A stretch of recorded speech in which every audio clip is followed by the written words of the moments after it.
For some, yearning is like a river that carries them into the divine state. For other people, it's penetrating that yearning into stillness, and that itself becomes the door, the path and the door.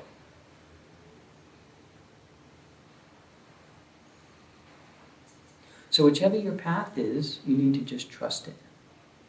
Don't second guess. You can tell just through your own sense of being whether you're being led down the right road. You'll start to get signs. You'll start to know. Your own knowing will speak to you about its own knowingness. And just like a bud that becomes a flower, you just start to open with no effort.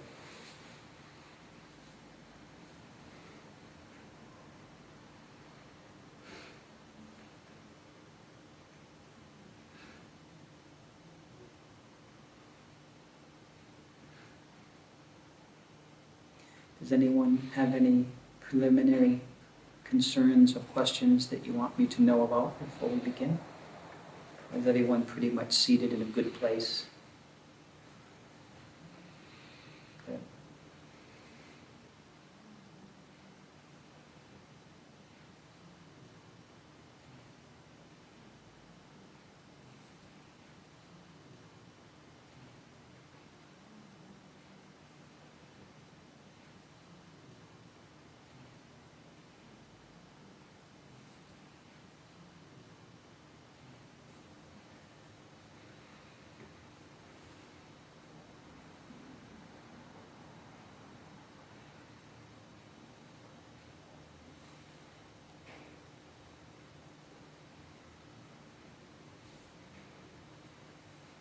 Never compare yourself with anybody else. Comparison will breed resentment. Comparison will breed resentment. There's no doubt about it. Something has to come out on top, and the other thing has to be lowered. There's just no way around it. You can't compare two things and end up with equivalency. Comparison is of the very nature of duality. So it's okay when you go to the drugstore and you need to buy a toothbrush to compare the two toothbrushes, because you're dealing with objects and you're dealing with the measuring part of the brain. But when it comes to your own inner realization, it's about losing track of measurement. That's where you begin to taste what there is to be tasted. When that stops measuring, when increments start to disappear, thought itself begins to release. And then there's a spontaneous recognition.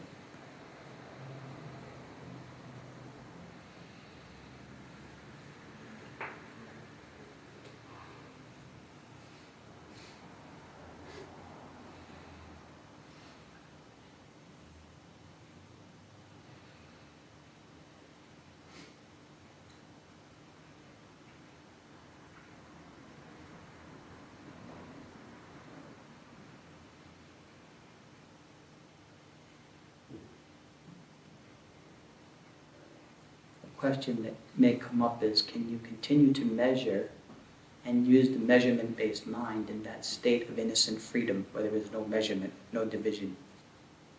The answer is yes. You can still remember your name. You can still remember your address. You'll still remember you have a body. When you wake up in the morning, you know you've got a shower. You remember all those things. But your consciousness remains in that other area, unlocalized, innocent, free, absolute, without comparison. And you might ask then, what is love? Is love an emotion?